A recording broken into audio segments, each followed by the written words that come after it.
But there's everything to play for with 6 stages remaining. 30 minutes and 44 seconds complete the top 10 in the motorcycles.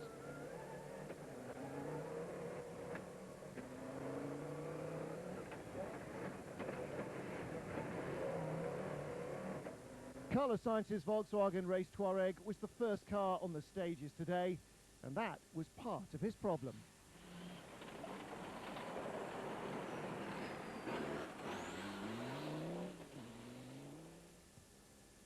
Matador had said before the event that on these tight, twisty and technical stages, like a World Rally event, visibility was going to be vital because the roadbook was hardly perfect pace note kind of material, and so it proved. He had added problems as well. The big desert-based Touaregs are very large on the twisty stages, and those were very dusty indeed. Stage was very narrow, he said, as he arrived second fastest. Lots of twists, lots of bumps, and the problem is we were held up in the dust of the slowest of the bikes that started in front of us, so visibility was pretty poor some places.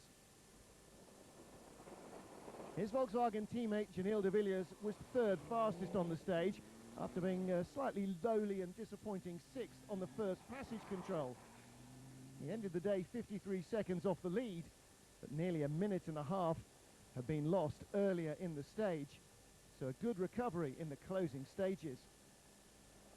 The third Volkswagen of Dieter Depping ended the day in 4th place, and he was a surprise 2nd on the Central Europe Rally, so much is expected of the young German.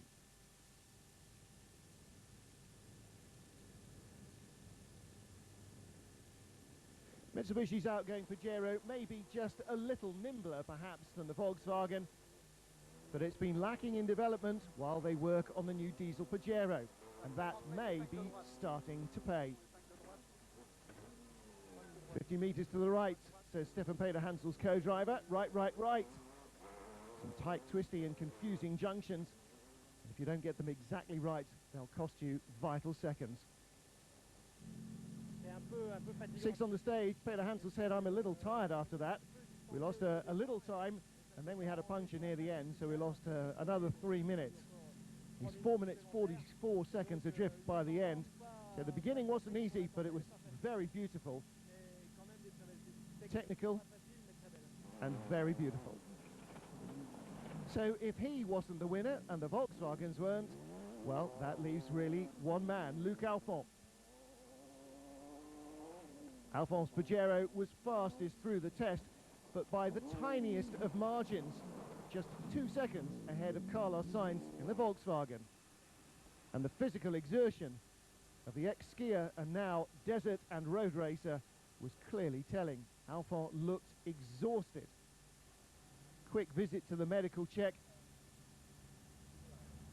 and they passed him fit for interview. I think it's going to be really very hard. Physically it was long and hot, very technical, and physically really hard. I have to say, I'm just not feeling too great just now. And he wasn't the only one suffering as well. Clearly heat exhaustion of the components is something the engineers have looked at on the new Lancer, but the Pajero replacement will also have to take into consideration heat exhaustion of the drivers. Juan Roma was equally exhausted. He was second at the first passage control and finished the stage in third, just under 3 minutes off the lead.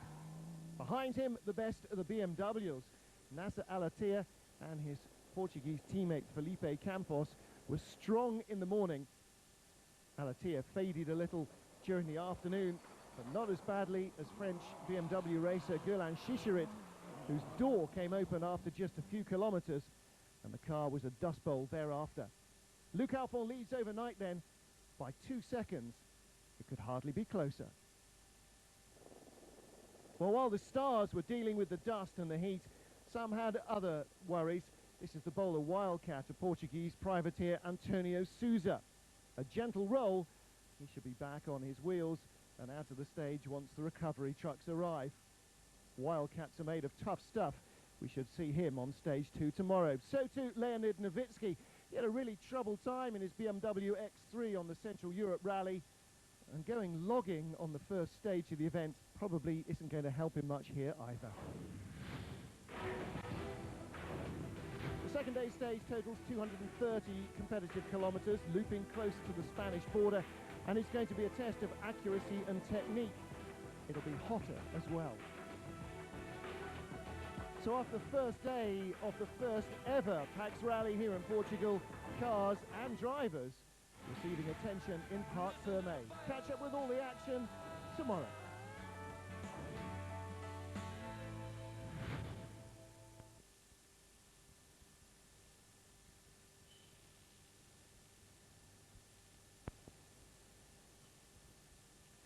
The second day of the Pax Rally 2008 takes the competitors into the heart of rural northern Portugal, where farm life is as it has often been over the centuries.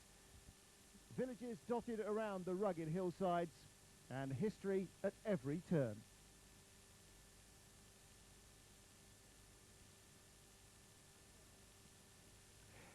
The second day stage totals 230 competitive kilometres, crossing varied terrain, looping close to the Spanish border.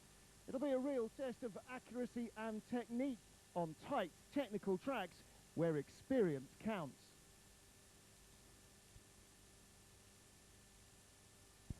Full fast